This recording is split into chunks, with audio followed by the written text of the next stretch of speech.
안녕하세요. 부동산 DJ의 신성호 실장입니다. 오늘은 이슈가 되고 있는 모아타운에 대해 알아보는 시간을 가지려고 합니다. 6월 21일에 윤석열 대통령 부동산 정책이 처음 발표가 되었는데요. 이와 동시에 서울시에서 모아타운 후보지로 20곳을 발표했습니다. 작년에 21년 11월 모아타운 후보지 11곳과 이번에 선정된 후보지 20곳, 그리고 시범지역으로 선정된 2곳 합해서 모아타운 후보지가 총 33곳인데, 모아타운은 지금 어떻게 후보지로 지정이 되고 또 이런 지정이 되면 어떻게 진행되는지 알아보려고 합니다. 우선 모아타운 후보지 지역에 대해 간단히 한번 말해보도록 하겠습니다. 자, 소규모 주택 정비 관리계획 수립 대상지 현황이에요. 여기에서 지금 서울시 지금 관리지역 대상지 10곳과 서울시 시범사업 대상지 2곳, 이게 작년 11월에 모아타운 후보지로 총 11곳이 지정이 되었습니다. 그래서 강서구 화곡동과 서초구 방배동, 중구 신당동, 강동구 둔천동, 금천구 시흥사동, 그 다음에 중랑구 면목동, 강북구 번동, 이렇게 모아타운 후보지로 선정이 되어서 지금 사업이 진행되고 있고요. 이번에 선정된, 지금 6월달에 발표가 됐죠. 6월 21일날 선정된 모아타운 후보지로 아예 맨 처음에 후보지로 신청한 곳이고요. 그 중에서 선정된 곳은 20곳이고, 한 곳은 지금 유보로 지금 돼서 어떻게 보면 21곳이 지금 지정이 되어 있다라고 보셔도 될 것 같아요. 여기에서 조금 약간 특이한 점은 뭐냐면 조건부로 선정된 지역이 있다는 것입니다. 좀 보면 중랑구 망우 3동 지역이 선정 조건부로 지금 되어 있고요. 양천구 신월동도 선정 조건부로 되어 있고, 강서구 방화동도 선정, 그 다음에 구로구 고척동도 선정 조건부로 지금 후보지로 선정이 됐습니다. 여기는 일정 조건을 갖춰야지만 후보지로서 지금 사업이 진행된다라는 거고, 또 하나는 도봉구 창동 같은 경우는 유보예요. 지금 이 도봉구 창동 지역은 공공재개발하고 모아타운 공부를 동시에 했습니다. 그래서 공공재개발 이 후보지 선정 결과에 따라서 공공재개발 후보지 사업으로 나갈 것이냐, 아니면은 탈락이 돼서 모아타운으로 나갈 것이냐에 따라서 모아타운 후보지가 21곳이 될 수도 있고요. 또는 이 선정 조건부 된 지역 4지역을 포함해서 되는지 않는지에 따라서 약간의 변동은 있을 수 있다라고 보고 있습니다. 자, 그러면 모아타운에 대해서 우리가 어느 정도는 간단히 좀 알아봐야 될 것 같아요. 모아타운은 요즘에 이슈가 되는 재개발이라 많은 사람들이 지금 알고 있는데, 모아타운은 지금 소규모 블록다리로 진행하는 정비 사업입니다. 그래서 여타 다른 재개발 사업보다는 시간이 빠르다라는 거 아마 구독자 여러분들도 많이 알고 계실 텐데요. 모아타운은 모아주택 사업을 모아서 큰 단지로 만드는 게 모아타운입니다. 그래서 왼쪽 그림을 보시면 모아주택이 나와 있어요. 모아주택 같은 경우에 보통 7층에서 15층으로, 물론 층고 제한 같은 경우도 지금 이제 폐지는 됐습니다. 그래서 지상 녹지와 지하 주차장을 만드는 게 이슈라고 보시면 돼요. 요 모아타운이나 모아주택이 만들어지는 지역 같은 경우는 주차장이라든지 골목 같은 곳이 협소합니다. 인프라가 부족하다는 얘기예요. 그래서 적정 대기 규모가 1500m² 이상이 되어야지만 모아주택으로 선정할 수가 있고, 이런 모아주택들이 모아서 모아타운이 되는 겁니다. 이 모아타운 안에는 각각의 블록들이 모아서 대규모 단지가 만들어지는데, 자율주택형으로도 만들 수 있고, 소규모 재건축, 소규모 재개발, 가로주택 형태로 만들 수도 있습니다. 한꺼번에 할 수도 있고요. 각자의 이해에 따라서 다르게 만들 수도 있습니다.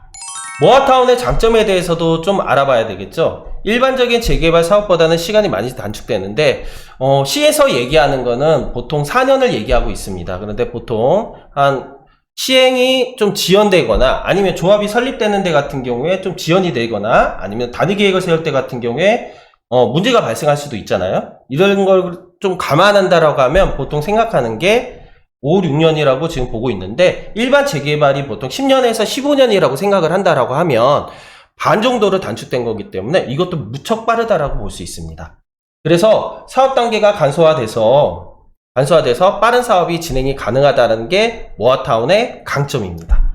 자, 그 그림에서 보시면 모아타운은 층수 및 용적률 완화라고 나와 있는데 예를 들어서 강북구 번동 같은 경우가 모아타운 지금 시범 단지로 지정이 되어서 지금 하고 있는데 층수를 35층까지 올려준다라는 얘기는 뉴스 기사에서도 많이 보셨을 거예요.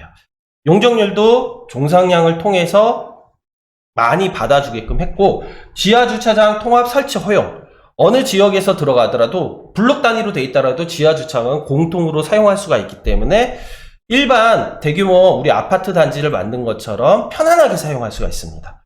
그리고 공공건축가가 설계 지원을 하기 때문에 이것도 어떤 부분에 있어서는 조합원들에 대해서 사업비가 조금은 더 적게 들어가서 이익이 될 수 있다고 보면 됐고 아까 전에도 말씀드렸지만 용도 지역이 상향이 되고 주차장 공원도 기반시설 조성 공공 지원들이 다 되기 때문에 모아타운이 지금 어떤 재개발보다도 시간도 단축되기 때문에 이슈가 되는 것은 당연하다라고 볼 수가 있습니다. 자, 그럼 모아타운의 신청 방법에 대해서 좀 알아보려고 하는데요. 모아타운은 대부분 자치구 공모를 통해서 하는 방법과 주민 제안을 통해서 하는 두 가지 방법이 있습니다. 자치구 공모는 다 알다시피 시에서 구청에서 올려서 시에서 지정해서 후보지를 지정하는 것. 지금 발표됐던 작년에 발표됐던 11곳과 올해 발표된 20곳 이렇게 해가지고 지금 얘기가 나오는 게 자치구 공모를 통해서 한 거고요. 주민 제안 방식 같은 경우는 주민이 직접 관리계획을 수립해서 구청에다 제출하는 겁니다. 자, 이렇게 있는데 요거에 대해서 또 이제 자세하게 한번 들어가 보도록 하겠습니다. 자, 모아타운으로 선정이 되면이에요. 자, 지금 단계는 1단계, 2단계, 3단계로 해서 한번 정리를 해봤는데 모아타운은 지금 매년 자치구 대상 공모를 통해서 20개소 정도를 지정을 하고 있습니다. 여기에다 플러스 알파가 될 수 있는데 이게 주민 제한일 수도 있고요. 아니면은 시에서 여기는 꼭 필요하다라고 하면 더 추가로 지원할 수 있는 거죠. 지금 모아타운 같은 게 올해 또 7월에 추가 공모를 통해서 한다라고 하니까 20몇 곳 또는 30곳까지도 지정이 될 수는 있어요. 자, 주민 제한의 경우에는 지금 말씀드렸던 이 후보지 선정을 하는 부분은 생략이 가능합니다. 그래서 대상지 공모, 대상지 제출, 대상지 평가, 선정 및 발표 부분을 건너뛰고서 2단계로 바로 넘어가는 거고요. 후보지를 선정해서 후보지 공모를 통해서 하는 거는 이제 아까 전에 1단계를 통해서 2단계로 나가서 모아타운 계획 및 수립 및 지정을 통해서 관리계획을 수립하고 주민 공람 공고를 하고 통합심의와 지정 고지를 하게 되는데 강북구 번동 같은 경우는 주민 공람과 공고를 통해서 지금 하고 있는 게 지금 최근 기사에도 나와 있습니다. 그러고 나서 본격적으로 모아타운 3단계 사업 시행을 하게 되겠죠. 조합을 설립하고 통합 심의를 하고 사업 시행 인가 통해 이주 착공해서 아파트가 만들어지게 되겠습니다.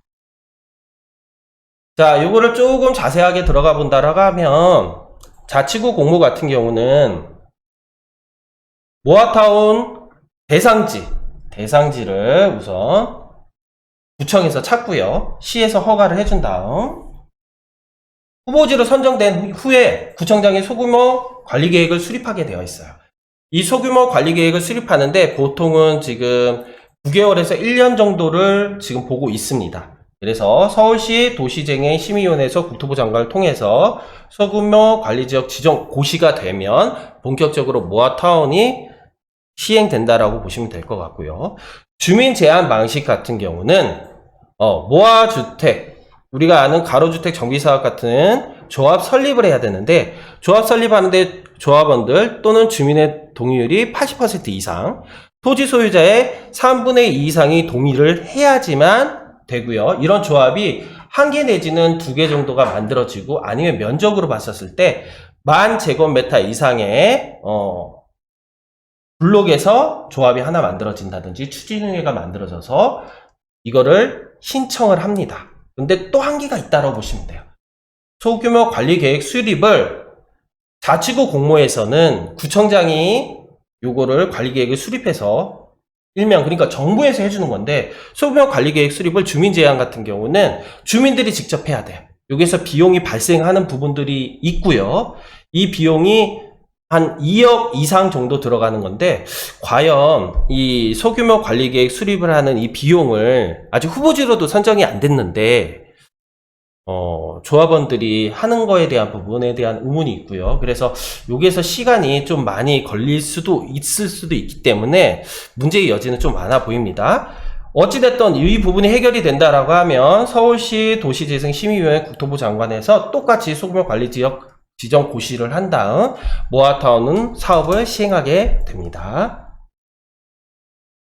모아타운 진행 절차는 지금 우리가 재개발 정책 재개발 우리가 계획에서도 보시면 정비계획 수립, 조합 추진이 승인, 조합 설립인가, 통합심의, 사업 시행인가, 관리처분 계획인가, 이주 및 착공이 있는데 여기에서 정비계획 수립과 조합 추진이 승인, 관리처분 계획인가가 없어요. 그렇기 때문에 상당히 빨리 진행이 되기 때문에 모아타운 같은 경우 사업성이 빠르게 되면서 오히려 좋다라고 볼 수가 있는 겁니다.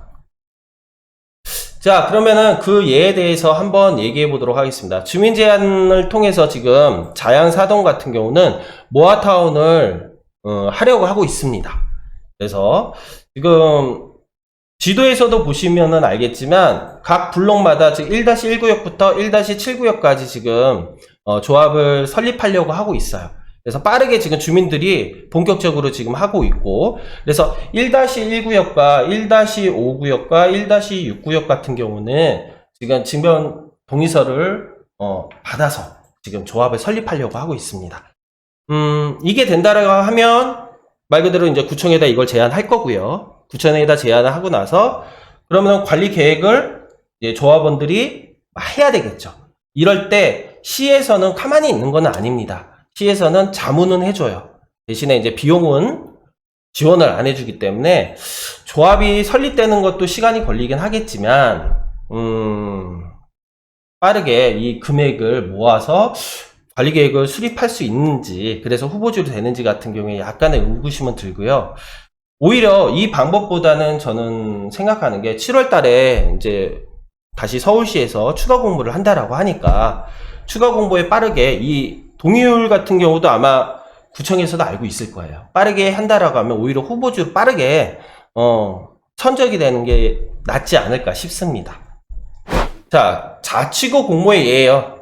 그 중에서 신당동인데 신당동 같은 경우는 상당히 노후된 지역입니다. 그래서 여기 같은 경우도 지금 재개발이 주변에 많이 일어나고 있는데, 그래서 작년 11월 달에 모아타운 후보지로 선정이 됐죠. 그래서 지금 모아타운 후보지로 선정된 구역이 1구역, 2구역, 3구역으로 지금 나눠져 있고요. 여기가 이제 통틀어서 어떻게 이제 하는 거에 따라서 달라지겠고, 지금 구청에 확인해 본 결과로는 지금 관리계획을 수립하고 있어요.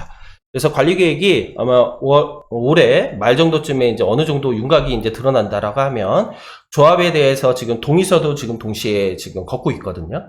그래서 이게 빠르게 되면 외려 자치구 공모를 통해서 하는 데가 주민 제안보다는 더 빠르지 않을까. 근데 이거는 결과가 나와봐야 아는 거니까 저희 개인적인 의견입니다. 자, 모아타운 투자할 때 같은 경우 우리가 좀 조심해야 되는 부분은 좀 알아야 될 것 같아요. 자, 권리 산정 기준을 잘 알아야 합니다. 모아타운 후보지도 지금 맨 처음 작년에 후보지로 선정된 곳 같은 경우는 권리 산정 기준일이 22년 1월 20일이에요. 그리고 지금 6월 21일 날 모아타운 후보지로 선정된 지역 같은 경우는 22년 6월 23일입니다. 이거에 따라서 현금 청산의 문제도 있을 수도 있기 때문에 잘 알아야 되고요. 자치구 공모와 주민 제한의 방식에 따라 개발 속도는 달라질 수가 있습니다. 어디서 속도가 느려지고 어디서 속도가 빨라질 수는 있는 거는 각각의 이제 차이가 있을 수는 있지만, 자치구 공모를 많이 한다라는 이유는 거기가 오히려 더 빠르다라고 볼 수가 있거든요. 그리고 주민 제한 방식으로 했었을 때 비용이 더 많이 발생할 수도 있어서 사업성 같은 경우에서도 조금은 떨어질 수도 있습니다. 사업성이 떨어진다고 해서 사업이 안 된다는 얘기는 아니지만 자치구 공모를 하는 게 훨씬 효과적이라고 저는 보고 있고요. 또한 조합 설립 시기를 잘 파악해야 돼요. 조합이 설립되는 에 따라서 우리가 아파트 입주권이나 분양권이라 불리는 것들 같은 게 우리가 수가 있기 때문에 그 조합 설립 시기도 잘 파악해야 되고, 아까 전에 주민 제한 방식 같은 경우는 주민 동의율이 상당히 높겠죠. 주민 동의율이 어떤지를 살펴봐야 됩니다. 그거에 따라서 사업 추진도가 상당히 달라지기 때문에 그것만 잘 파악하신다라고 하면 모아타운 쪽에 투자를 하시는 분들 입장에서는 좀 잘 파악하셔서 좋은 결과를 얻을 수 있지 않을까 생각됩니다. 항상 성공적인 투자를 기원 드리고요. 구독, 좋아요 꼭 부탁드립니다. 궁금한 사항은 전화 주세요.